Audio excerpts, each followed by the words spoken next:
Boa noite a todos. Pedimos desculpa aí pela demora em iniciar a nossa live. Nossa live de hoje é para falar sobre o processo eleitoral americano e os impactos desse processo eleitoral no Brasil. E para falar sobre isso, nós convidamos, eu e o Luciano, nós convidamos o Otair Fernandes, o Paulo Roberto e a Dora Lúcia, tá bom? O Luciano não precisa mais apresentar, é o nosso parceiro aqui no canal Visão Periférica. Ele é professor da Universidade de San Diego, na Califórnia. Paulo, seja bem-vindo ao nosso espaço. Obrigado, boa noite. Espero que vocês estejam me ouvindo. Estão me ouvindo? Sim. Pois bem. Eu ouvi todos vocês, né? Desde o Luciano, com a bela exposição que ele fez, inclusive trouxe para mim dados novos. Melhor, clarificou ou deixou bem organizado o que é a representação política nos Estados Unidos, dividida entre democratas e republicanos, e trouxe esse dado da modificação da composição social dos Estados Unidos, em que a população negra ou a população não branca, podemos colocar assim, cada vez mais se faz presente, né? Na verdade, eu ainda pensava, como pelo que ele fala, nos idos de 2000, não digo 1990, mas 2000, 2008, em que a população negra era algo de 10% ou 20%, 15% da população americana. Isso é um dado interessante, né? Porque nós já atingimos no Brasil nós somos a população afrodescendente superior, segundo o IBGE, acho que, se não me engano, nós somos 52% da população, 53%, 54%. Os Estados Unidos vivem um momento diferente, eu acredito que sempre esteve à frente em termos de positividade do movimento negro nos Estados Unidos, em termos de produzir ações. Essas ações, elas espalham-se pelo mundo, elas têm visibilidade e, portanto, determinam que elas possam ser reproduzidas ou serem espelhadas em outros locais. Nesse momento, a luta racial nos Estados Unidos está muito mais acirrada do que no Brasil, né? Inclusive, no Brasil, tanto a luta racial quanto a luta mesmo por direitos está em declínio, porque nós estamos sofrendo a refrega da eleição de Bolsonaro,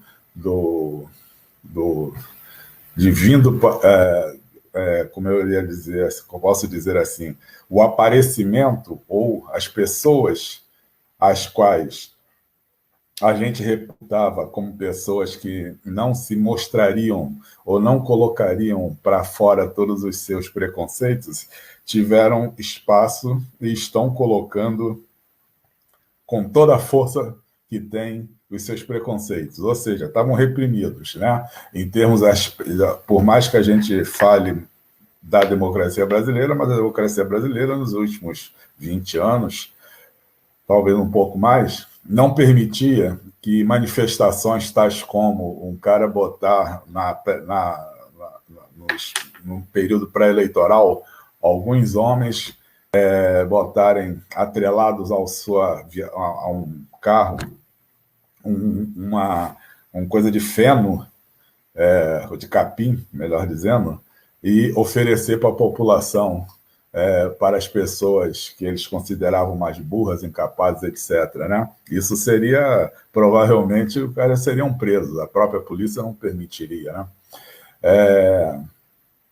E aí manifestações como fazer arminha, né? Em que, principalmente, a pequena burguesia adorou isso, né? Eu vi em ambientes de hotéis, etc., as famílias tirando foto com seus filhos e estimulando seus filhos a fazer arminha. E Então, essa manifestação que hoje salta aos olhos e que nos afronta, ela não era uma coisa tão absurda como é. E isso mostra como nós estamos retraídos enquanto enfrentamento a essa situação. O que eu faço de paralelo com a situação dos Estados Unidos, com a possível eleição do Biden e com a possível mudança de ação da política externa americana e de não permitir uma série de devaneios ou coisas fora do normal que a política externa brasileira tem feito, é que isso influencie a nós, democratas aqui do país, sejamos no movimento negro, sejamos no movimento de esquerda como um todo, sejamos do movimento por direitos como um todo, que a gente possa retomar o nosso caminho de luta e de enfrentamento e de aceleração dos processos, né? Baseado, inclusive, nessa luta que os negros americanos têm feito diuturnamente em função das mortes que ocorreram, e é interessante porque provavelmente mortes ocorreram anteriormente, mas cada morte que é noticiada está reacendendo a chama, e a chama está indo para a frente, está se transnacionalizando, ou seja, você vê populações brancas da Noruega, da Alemanha, o pessoal se juntando e gritando, fazendo o mesmo grito de guerra de que vidas negras importam. Então, eu percebo assim que a história ela se move por ondas, né? E aí eu falo principalmente da história que é democrática, que permite que as pessoas possam galgar ou ultrapassar limites e ter ganhos. E isso se faz por ondas. Acho que existe uma onda. Essa onda, espero eu, que seja, vamos dizer assim, acrescida com a vitória do Biden nos Estados Unidos, que isso deixe para trás tudo que nós vivemos com o que Trump produziu com a sua vitória, aquele Erdogan lá na Turquia, Bolsonaro no Brasil e outros, né, que ganharam energia para se colocar no mundo como lideranças que importavam, né? Porque, na verdade, lideranças como essa sempre existem, mas elas não são tão proeminentes, elas tendem a ser localizadas e não produzir tanta situações de transnacionalidade. Mas com o Trump, que como disse a Dora, é uma capacidade, para mim ele é uma besta, mas ele é uma capacidade fantástica de fazer pessoas acreditarem nele, né?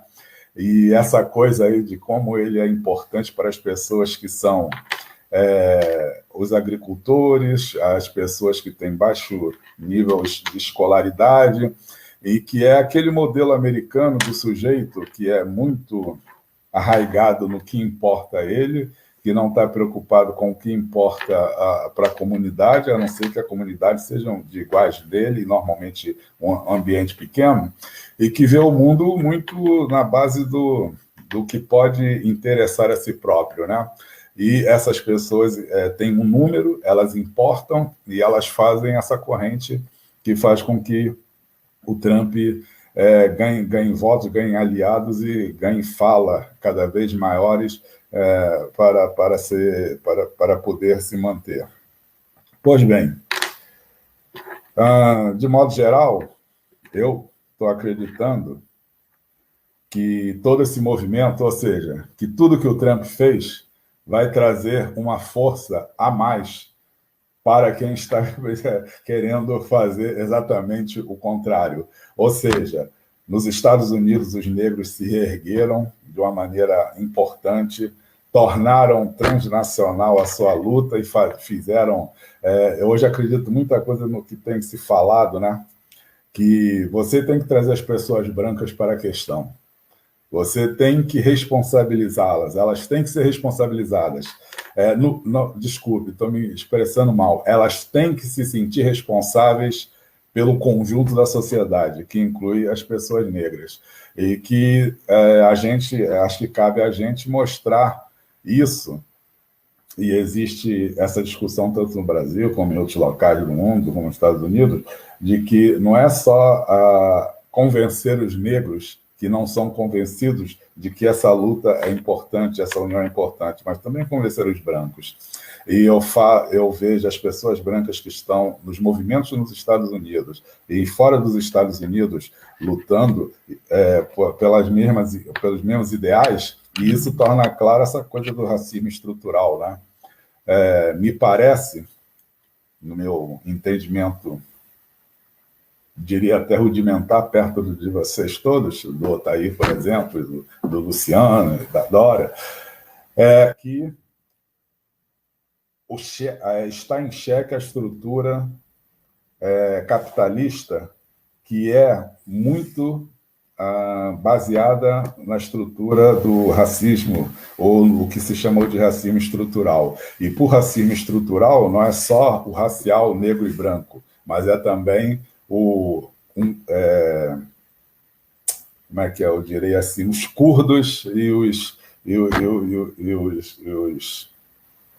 turcos, da onde você vem, do que envolve religião, que envolve quem é mais pobre, quem é mais rico, quem tem o poder e quem tem menos poder, né? E eu acho que essa estrutura ela permeia tudo isso. É claro que permeia na questão racial, da diferença do branco e preto, mas essa racialidade ela também está dentro de outras diferenças, né, que fazem a sociedade. Na verdade, o capitalismo ele se apoia em diferenças, né? São as diferenças que fazem com que a sociedade caminhe daquela maneira em que algumas pessoas são solapadas e vão levando a sociedade para frente, e outras têm condições de exercer o poder sobre essas outras e determinar os caminhos. Mas, para não ser muito prolixo e muito teórico, a minha visão principal é de que eu estou vendo sinais que são interessantes, que podem ser realçados, que era a palavra que eu queria falar antes, com a vitória do Biden, com a derrota do Trump, porque a derrota do Trump é uma ascensão que houve, um pico que aconteceu, e ele perdeu uma queda que as pessoas vão sentir quem está do lado dele e quem está contra. Ou seja, acho que isso, do ponto de vista do nosso emocional, da nossa psique, vai fazer uma diferença muito grande, vai dar uma força muito grande para as pessoas que estão lutando por melhores, por menos desigualdade, por melhor condições, como foi dito pelo Luciano, nos Estados Unidos. A sociedade dos Estados Unidos cada vez mais se entende como desigual, né? Cada vez mais se entende que eles são formados por pessoas. Não existe o nativo americano. Desculpe, não existe existe o nativo americano e ele não é a pessoa que está no poder. Mas os brancos que estão no poder se consideram natos, né? E dizem que as pessoas que vêm de fora que estão erradas, mas isso é uma deformação absurda, né? E que as pessoas estão entendendo isso, que a sociedade, como no Brasil também, é formada por pessoas que vieram de outros locais e que é importante que assim funcione. E eu tinha dito no nosso encontro anterior, mais reservado, de que essas mudanças estão claras, e como médico eu me surpreendi ao receber uma comunicação da Sociedade Americana do Coração, a American Heart Association, em que que faz sessões mensais e que faz sobre o cérebro, doença arterial, coronariana, sobre hipertensão, e aí eles vão fazer uma sobre racismo estrutural na medicina, melhor especificamente na sociedade, na cardiologia, vão discutir. E eu mandei até para o Otair um e-mail, não sei se ele viu antes,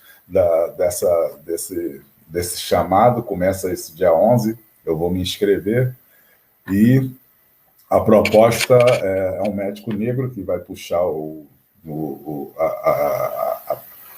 a organização da sessão, vai ser o Sherman, e eu estou muito interessado em ver o que eles vão dizer, porque eu não imaginava nunca um ambiente tão branco, tão definido, tão organizado como a Sociedade Americana do Coração está com um discurso desses, né? Só faltou botar lá Black Lives Matter, só faltou colocar isso lá. Mas é um negócio interessante, eu estou muito impressionado com isso e acho que isso são sinais que está havendo alguma mudança positiva no sentido de tornar claro, de colocar para discussão que se a sociedade não for organizada pelo conjunto das pessoas, ou se a gente como um todo, não consegue quebrar algumas barreiras da organização da sociedade, ela não vai dar mais conta de responder o que tem que ser respondido. É como mais ou menos o que o Otaí colocou. Era isso aí que eu tinha que falar.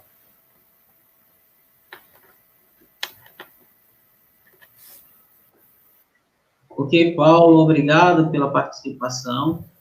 Acho que foi importante a sua fala para compreender esse processo. Agora, eu gostaria, para a gente passar para a segunda etapa, eu gostaria que vocês falassem um pouco, de uma forma bem breve, esses impactos, né? De que forma essas questões raciais vão influenciar na eleição americana e de que forma isso pode influenciar aqui no Brasil. E aí eu gostaria de colocar só um dado: a população negra no Brasil, ela corresponde a 55% da população brasileira, mas quando se faz essa comparação com os espaços de poder, você não encontra essa representação, você não encontra não chega nem perto disso o negro na política, o negro em órgãos públicos, por exemplo, você não vê isso, né? Então, gostaria que vocês falassem sobre isso, por favor. Bem, eu acho que os negros americanos estão influenciando essa eleição. Estão votando em massa, pelo que eu vi. Eu não sei se o Luciano pode corroborar isso. As pessoas bateram recordes de ida às cabines de votação ou mandaram seus votos. E eu acredito que o que corre nos Estados Unidos é que os democratas acabam perdendo porque as pessoas consideram que não vão precisar votar porque o outro lado é tão ruim, etc. E aí acaba acontecendo que o lado que realmente vota a sério vai lá e vota, né? E vota contra os interesses da maioria da população. Então, eu acho que os negros, o Black Lives Matter, influenciou, tudo isso somou para que a consciência das pessoas de que tinham que mudar, eles foram lá fazer seu papel. Se vão conseguir, a gente ainda não sabe, a gente já espera que sim. Mas essa eleição foi uma eleição particular para todos os meios de comunicação falam isso, que a eleição foi absolutamente diferente em termos de participação e de discussão, de polarização, né, dos fatos. É por isso que eu disse na minha primeira parte de que a gente também tem que agradecer ao Trump por ele ter sido tão filha da puta, tão sacana, tão agudamente tipo, olha, sou o rei, mando nesse negócio, nunca mais sairei daqui, vou botar meu filho ou alguém parecido comigo aqui. Porque a resposta é essa. A resposta está sendo dada. E eu espero que essa resposta ultrapasse os Estados Unidos e venha para o Brasil e venha para outros locais. Ou seja, que isso dê ânimo para a gente. Eu acho que a eleição americana influencia nós, negros brasileiros, influencia todas as pessoas que estão interessadas em uma condição de mais democracia no país. E com relação a gente ter pouco candidato negro, eu não sei se os Estados Unidos tem tanto candidato negro também, não. Tem? Pelo menos eu não me lembro de ter lido vamos dizer, resenhas falando da quantidade de candidatos negros e de que eles se elegeram. Eu acho que no Brasil, temos um problema. Primeiro, a diluição da questão mesmo de você entender-se negro, de entender-se o que é que você vai fazer, porque existem muitos negros no parlamento. A maior parte, quando se faz enquete com eles fogem da questão racial. Eu já li sobre isso, eles se sentem desconfortáveis com essa situação. Eu acho que se sente desconfortável por essa questão que vocês mesmo colocaram, de que o racismo estrutural no nosso país foi adequado às nossas condições de ter uma massa negra muito grande, então criou-se o que se diz um racismo, né, mais, como disse a Dora, pede licença, mas sai da sala. Pede licença, mas não é teu espaço aqui, não. Pede licença, mas você não entra aqui. Então, é difícil mesmo você enfrentar, e eu acho que cria uma situação subliminar de você de se colocar de frente para isso. Porém, as novas gerações, eu acho que desde que se criou o movimento negro, de 30, 40 anos para cá, desde que houve todas essas organizações negras que se estruturaram, elas tentaram organizar-se dentro do espaço político do parlamento, talvez não tenham tentado com grande sucesso, mas houve tentativas, mas a gente ainda tem um caminho muito grande a seguir. E eu vejo assim, por exemplo, eu me lembro do Milton Gonçalves, candidato a governador do estado do Rio de Janeiro pelo PMDB, né? E ele me encontrou em Nova Iguaçu, ele me encontrou assim, estava ele fazendo a sua passeata e eu estava ali, estava indo de encontro, aí ele bate isso aí, meu amigo negro, vote negro, não sei o quê. E naquele momento, eu achava que o Milton era um pelego da pior qualidade e eu não estava afim de votar nele, né? Então, quer dizer, a questão política, ainda mais eu sendo do PT, que já era naquele momento, eu questionava, embora eu torcesse até que ele se elegesse em detrimento de outras pessoas. Mas existe toda uma questão que eu acho que a gente tem que trilhar ainda, e que essa questão de ter muitos candidatos negros, tem um monte deles aí, tem vários se elegendo aqui na minha cidade, Nova Iguaçu, tem uns 3 ou 4 negros lá, tem mais uns 5 ou 6 mulatos, mas vai contar essa história lá para eles. O Otaí conhece bem essa história do parlamento aqui de Nova Iguaçu. Eu acho que existe um terreno que a gente ainda não trilhou para chegar nessa quantidade de candidatos negros e candidatos bons. Você até tem candidatos negros, mas eles não estão na temática racial, tendo como a temática racial como uma prioridade. É isso aí. Eu gostaria de fazer já as considerações finais, o Luciano, o Otaí, o Paulo, e assim, voltar a informar que essa live é um projeto nosso, o meu e do Luciano, é um canal que nós criamos no YouTube, Visão Periférica, um espaço para discutir economia, política e administração pública. E essa live ela vai ficar disponível tanto lá no nosso canal no YouTube, quanto no Facebook, tá certo? Eu queria agradecer mesmo de coração a vocês e passar para que vocês fizessem as considerações finais, tá bom? E obrigado. Eu gostaria de pontuar que realmente fiquei bastante feliz aí com o Giovanni, com o Luciano, com a Dora. Me senti bem contemplado conversando com vocês, eu ouvindo vocês, aprendendo e podendo falar algumas coisas. E eu acho que estou muito interessado nesse tipo de que a gente possa continuar com isso, e que a gente possa ajudar aí o Visão Periférica das maneiras que forem necessárias, e que a gente possa botar a nossa visão periférica no centro dos debates, no centro dos discursos, e ampliar e influenciar pessoas por aí. É um prazer estar com vocês. Até a próxima. Tá bom.